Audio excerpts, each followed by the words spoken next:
The Selfish Path to Romance. Download Chapter 1 for free at drkenner.com and at amazon.com. Trina, you're having difficulty with your siblings? Yes. Yeah, tell me what's going on. I have a 6-year-old who has medical issues. He has Tourette Syndrome. He tends to be very moody, and I also have a 12-year-old. They constantly fight. The 12-year-old doesn't show any love towards his brother. He's constantly hateful to him. I just want to get on the same page with them and get them together to love each other. I mean, they fight constantly. They hate each other. Okay. And you said the 6-year-old has Tourette's. Yes. Both boys? Yes. Both boys. Yes, correct. And what how are you getting any help for yourself? Any therapy? No.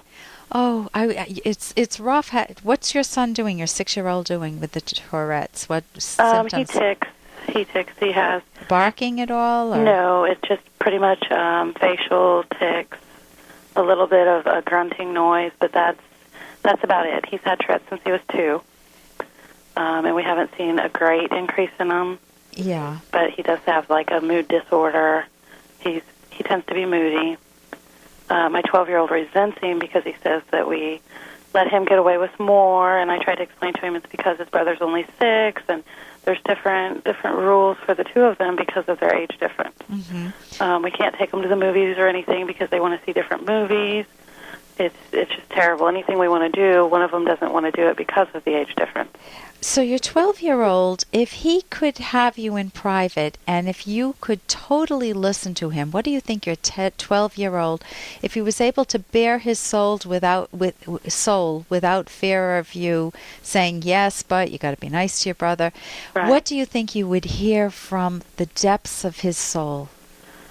I think he would want more attention from me. I think he would want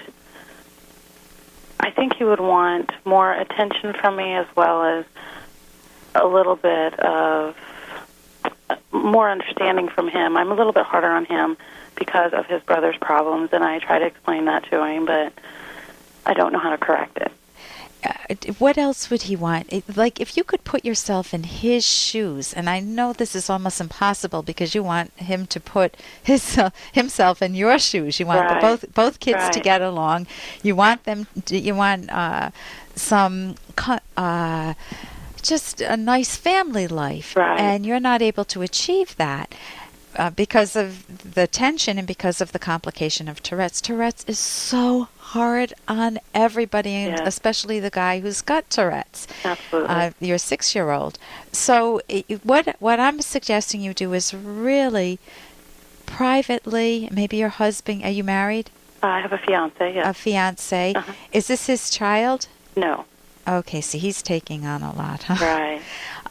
If you could put yourself in your old 12-year-old son's shoes, uh-huh.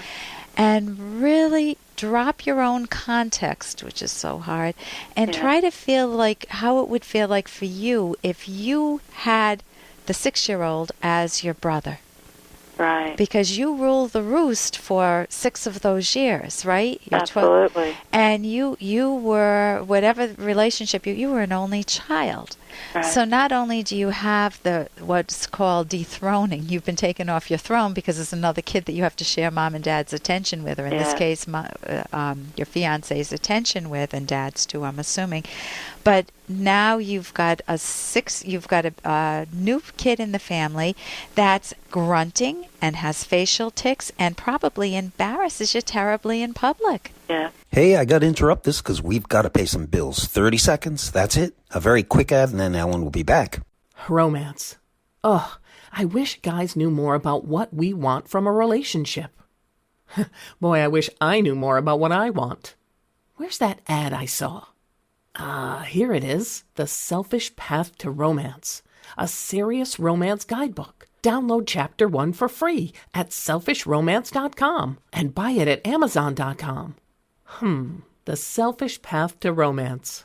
That is interesting. Now you've got a new kid in the family that's grunting and has facial tics and probably embarrasses you terribly in public. Yeah. When you go places, you've got this kid doing things that you don't want to bring your friends home, right? Right. Does that happen at all? Oh, yeah, definitely. He's extremely embarrassed. When we go out to eat and things, not so much from the tics because they're not as noticeable, but just his attitude because he's a different child. He has an attitude, and he's loud, and my older son is definitely embarrassed by him. And instead of saying, stop, you're embarrassing me, he screams at him and just does hateful things to him because he is embarrassed. And which totally complicates the picture. Yes. So he needs to know, if I were the mom and you were the 12-year-old, and I said to you, hon, let's just go out together. And I would take him to his favorite restaurant. Hopefully it's not a noisy one. His favorite quiet restaurant.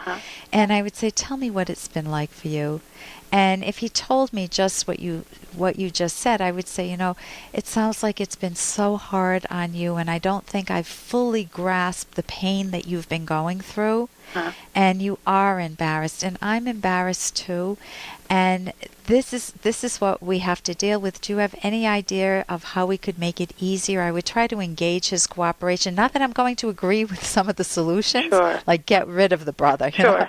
But I would try to let him express his anger, his frustration, his hurt, his fear. If you don't think you could do it on your own, you could do it with a therapy. You and your son could go to therapy. And then you could come up with methods for him to deal with the frustration. Like maybe he wouldn't have to go to all the family meals. Okay. This family harmony is not harmony when you do, and it may be unrealistic. Maybe he will end up not having friends over to the house all the time because it is embarrassing. Sure. So it's respecting where he's coming from. The other thing I would do for your 6-year-old, it's really hard on him, and especially to have a rejecting brother. So I would recommend tic coaching. I don't know if you're aware that that's possible. Yes. Absolutely. Oh, you do? Where the kids learn how to mute the facial tics or grimacing or grunting, and they know how to act more properly. They can actually train their own minds to get their tics out before they go into a family event or something. Sure. And they can actually be quite functional later on in life, too. But I would definitely get professional help for yourself, and I recommend a cognitive therapist because some therapists who deal with Tourette's just look at it as you have to grin and bear it. There's not much you can do. But a cognitive therapist who deals with thinking will teach your son will teach the 6-year-old thinking skills, and your 12-year-old could benefit too, of how to deal with the Tourette's. You want a specialist in Tourette's, a cognitive therapist who specializes in that area.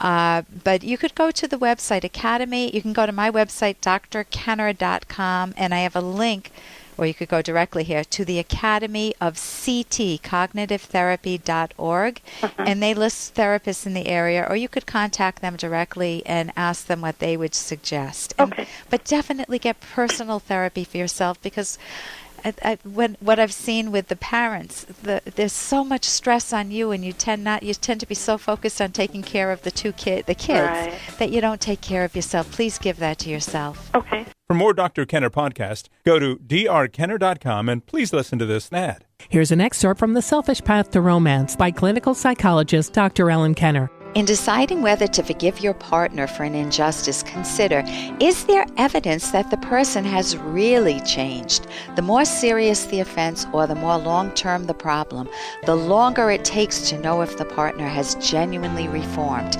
Don't forgive too soon. Many people are repeat offenders. No one else can make the decision to forgive for you, nor are there any formulas, only guiding principles such as those just listed, and often a great deal of thought. Take the case of adultery. For many individuals, such an act is unforgivable, and the hurt partner immediately terminates the relationship. To others, it might signal that something is very wrong with the relationship, and the response would be to uncover the causes and decide whether the partnership can or should be repaired. You can download Chapter 1 for free by going to drkenner.com, and you can buy the book at amazon.com.